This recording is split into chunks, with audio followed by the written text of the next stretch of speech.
पे विश्वास लेके आया हूँ। अरे द्वार पालो कन्हैया से कह दो, मिलने सुदामा गरीब आ गया है। भटकते भटकते न जाने कहाँ से तुम्हारे महल के करीब आ गया है, तुम्हारे महल के करीब आ गया है। हम लोग भजन सुनते हैं कैसे? न सिर पर है टोपी न तन पर है जामा, बता दो कन्हैया से नाम है सुदामा। लेकिन भागवत में ऐसा कुछ वर्णन नहीं है।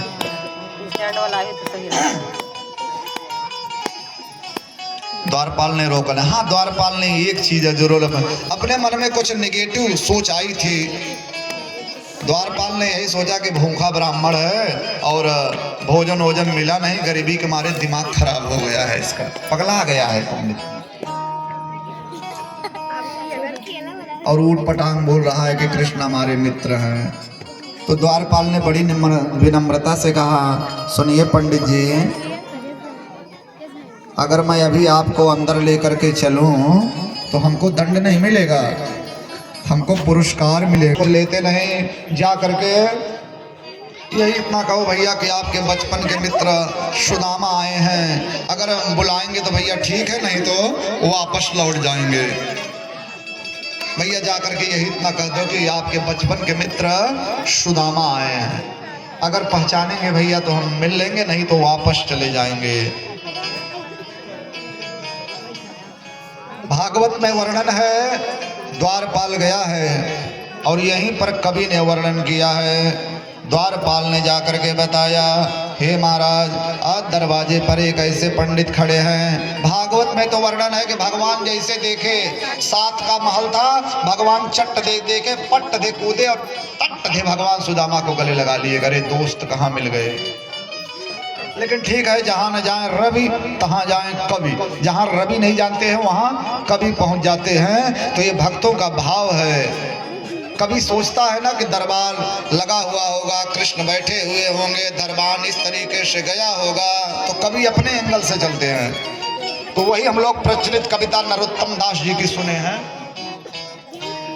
शीश पगान जगतन में प्रभु जाने को आई, बसो के ही ग्रामा, धोती फटी सिलटी दुपटी, अरे पावा वो पाना की नहीं सामा, द्वार खड़ो द्विज दुर्बल एक, रहो चकी शोभ शोधाय विरामा, पूछत दीन दयाल को धाम, पूछत दीन दयाल को धाम, बतावत आपनो नाम सुदामा, पूछत दीन दयाल को धाम, बतावत आपनो नाम सुदामा।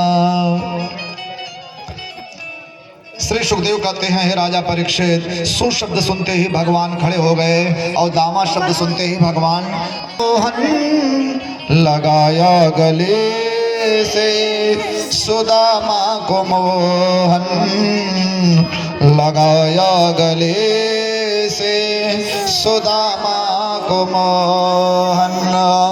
श्री सुखदेव भागवत महापुराण में कहते हैं, हे राजा परीक्षित, तम विलोक्याच्युतो दूरात् प्रिया पर्यंकमा स्थितः, सहसोत्थाय चाभ्येत दोर्भ्यां पर्यंग्रही, सुदामा बिठाए चरण आंसुओं से, श्याम ने धुलाए चरण आंसुओं से, श्याम ने धुलाए। जिस राज सिंहासन पर द्वारिकाधीश श्री कृष्ण बैठे उसी में सुदामा को बैठा दिया। और स्वयं जब पैर पर बैठे हैं ना, पैर पकड़े, सुदामा बेचारा लज्जित हो गया, भैया कन्हैया ये तो क्या करता, का पैर धोना चाहिए। अगर ब्राह्मण हमारे दरवाजे पर आए, कोई साधु संत महात्मा पुरोहित गुरु ब्राह्मण आवे तो उनका पैर धुलना चाहिए। अरे उस गृहस्थ का घर धन्य हो जाता है जिस गृहस्थ के घर साधु संत महात्मा पंडित के चरण पड़ते हैं, जिनके गृह पावन भय संत पधारे आए। क्योंकि सच्चे पंडित सच्चे कर्मकांडी जो होते हैं उनके रक्त की बूंदें हैं, तपती धूप में चल करके आए हैं। भगवान को बहुत कुछ याद आने लगा, बहुत कुछ आ जाने लगा। क्या ये वही ब्रह्मचारी सुदामा है? क्या ये वही मेरा मित्र ब्रह्मचारी सुदामा है, जिस ब्रह्मचारी सुदामा की सुंदरता के चर्चे पूरे गुरुकुल आश्रम में हुआ करते थे? क्या ये वही ब्रह्मचारी सुदामा है जिसके बारे में गुरुजी कहा करते थे कि सुदामा तुमसे ज्यादा पढ़ने में तेज है? पिचके हुए गाल देखे, सफेद बाल देखे, हड्डियां दिखाई पड़ रही हैं, नसें दिखाई पड़ रही, पैरों की बेवाइयां देखे, फटी हुई धोती देखे, 2-3 जगह से ऐसे अपने मित्र की हालत देख करके भगवान को इतना गहरा दुख हुआ, बहुत कुछ सोचने लगे।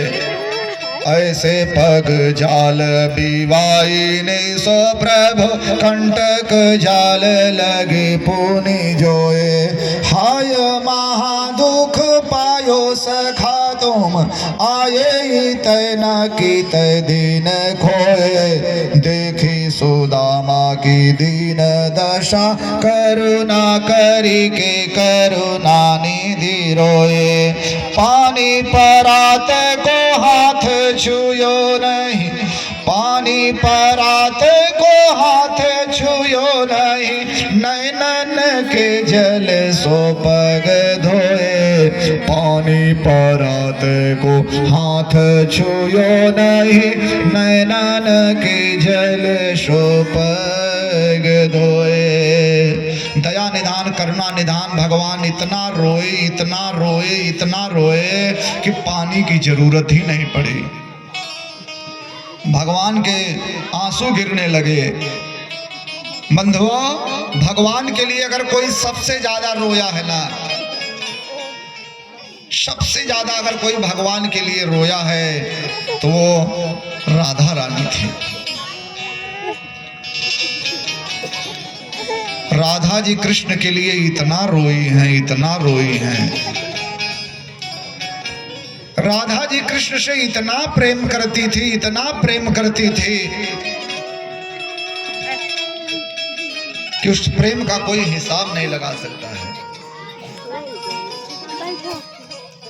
भक्तों को तो कहना पड़ा, कान्हा रे तू राधा बन जा, कान्हा रे तू राधा बन जा, छोड़ पुरुष का मान रे, तब होगा तुझको राधा की पीड़ा का अनुमान रे, तब होगा तुझको राधा की पीड़ा का अनुमान रे। एक बार तो राधा बन कर देखो मेरे सांवरिया।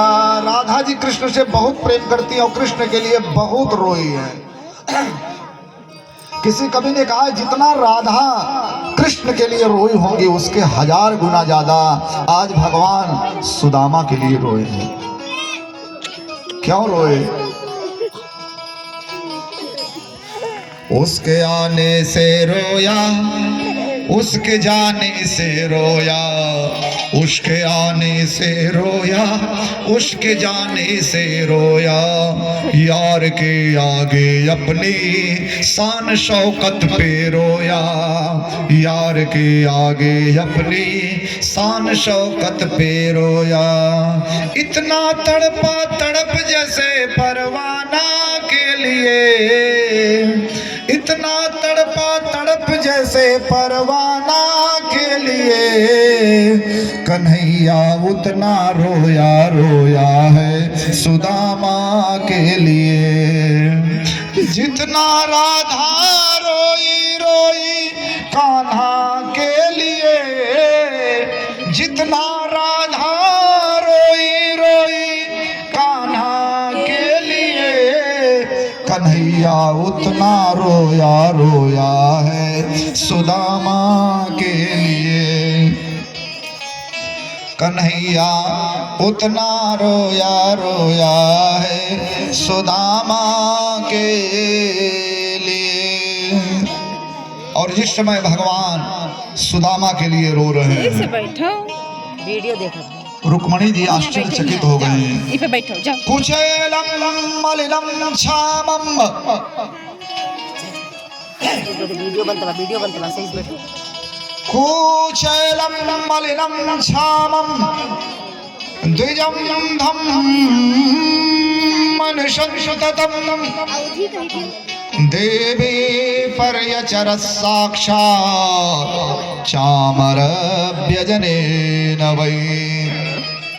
भगवती रुक्मणी सोचने लगी, अरे इस गरीब ब्राह्मण ने ऐसी कौन सी तपस्या की थी कि द्वारिकाधीश के आंखों में इतनी